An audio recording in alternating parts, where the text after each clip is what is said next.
Welcome to another episode of The Catholic Novel. We're going to talk about John Hassler's The Love Hunter. On this series of Catholic novel shows, I think we've done 5 or 6 Hassler novels. This is a very good one. I love the title, The Love Hunter. Maybe that title could be given to almost any Catholic novel. We believe we're made, first of all, we're made out of God freely loves all of us, and we're called to be lovers. I think that the 2 most profound truths about a human person are these 2 truths.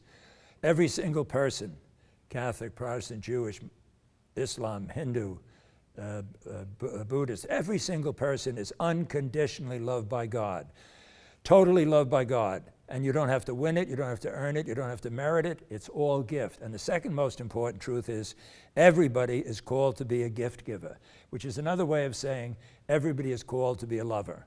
So to be a lover is everyone's prime vocation. It's my primary vocation, it's Pope Francis' primary vocation. My secondary vocation is to be a priest. Pope Francis' secondary vocation is to be the Holy Father. Someone else would be a lawyer, a doctor, a television producer, okay? So it's a wonderful title. And I've come to believe that there's a recurring theme in Catholic novels, and it seems to be almost always in some way about love and death, okay? So The Love Hunter, I think, is a terrific title.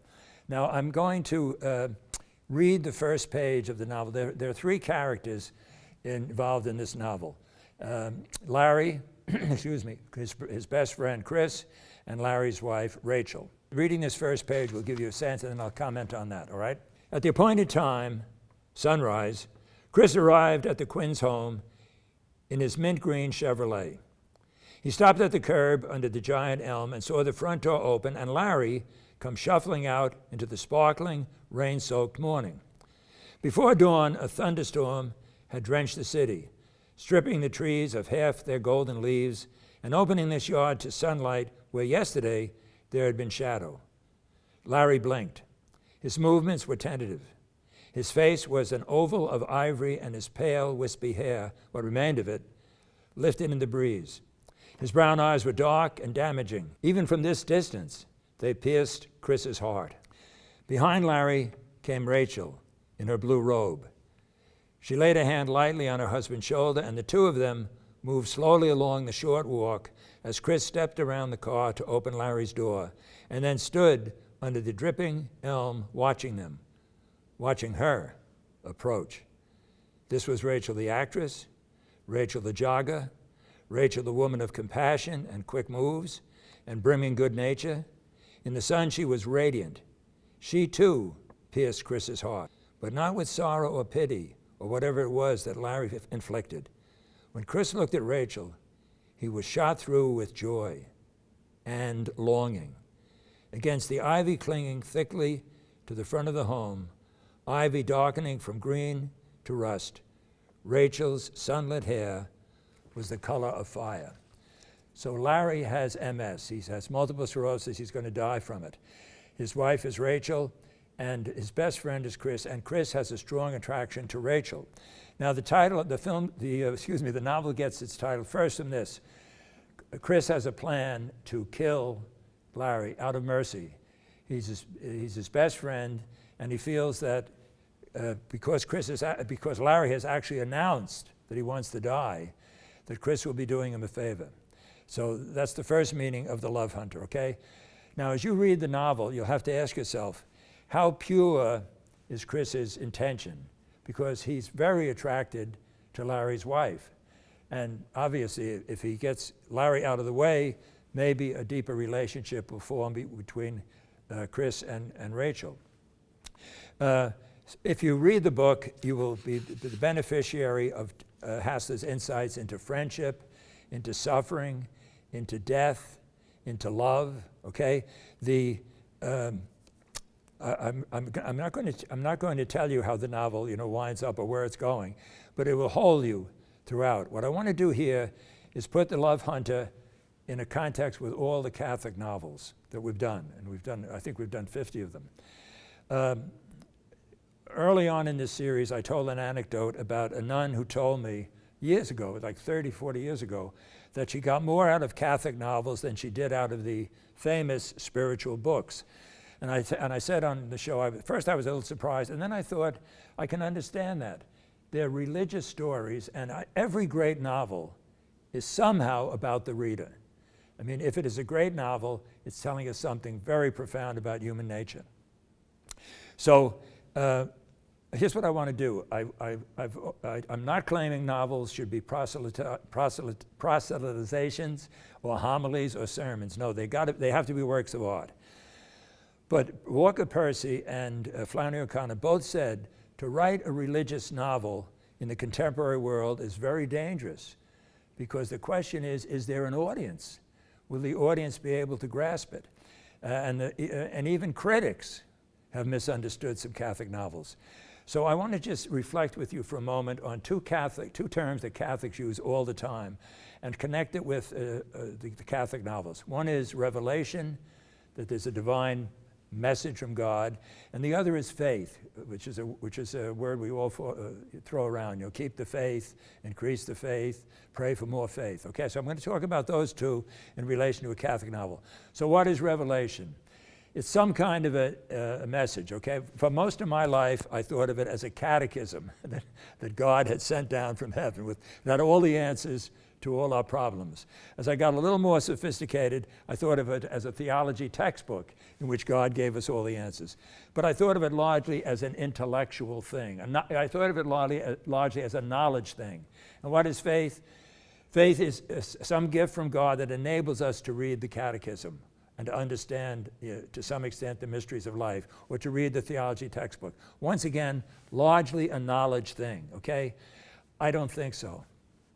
I think there's a much deeper, richer meaning to both of those. Here's what I would suggest revelation is.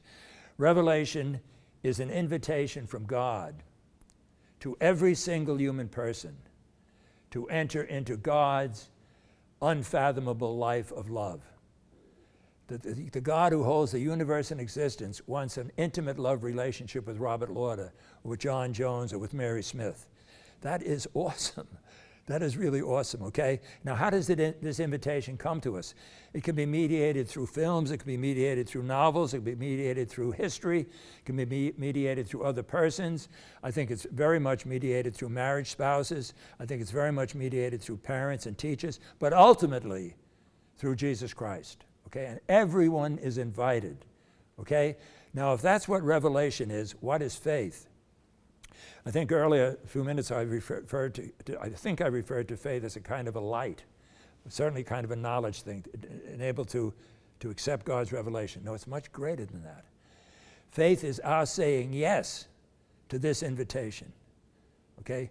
We're saying yes to God's invitation to enter into a love relationship with Father, Son, and Holy Spirit. When does the revelation take place? All the time. It's not just at Sunday Mass. It's not just when you're saying morning and night prayers. Well, let me be very blunt. If revelation is not happening during this television show, we are all wasting our time. So revelation is a constant. The invitation is never withdrawn. It's there all the time, okay? When can we say yes? Well, obviously, Catholics can say yes at a Eucharist.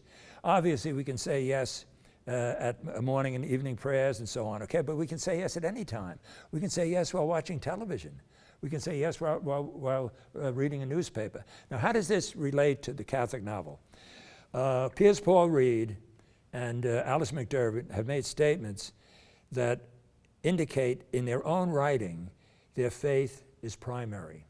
Alice made a statement which I thought it was extreme until I read her books. She said there's not one word that she writes that is not affected by her Catholic faith. And Piers Paul Reed said something like, the Catholic storyteller has to allow his or her faith to color everything. It's not preaching, not homilies, not proselytizing, no.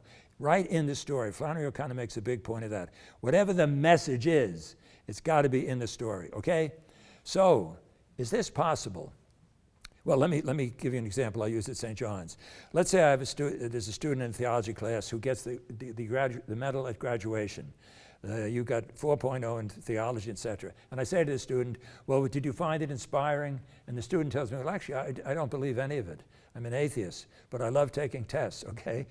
That person has not done any theology. He studied about theology. Now, what I'm saying is it possible that Catholic faith enlightens, or Christian faith enlightens a reader who is tackling a Catholic novel? Why not? Now, of course, I can't answer. I mean, we have to. Only God can answer. But why not? If our faith and our Catholic life affects everything, why can't it affect our reading?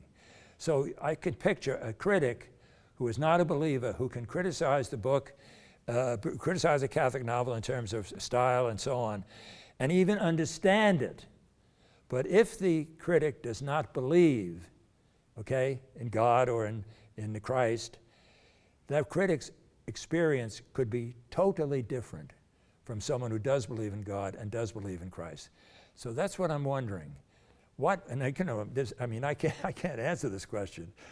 Only God can answer. But what I'm saying is, it seems to me the reader's faith can help to make the reading of the Catholic novel a richer, more wonderful, more inspiring experience.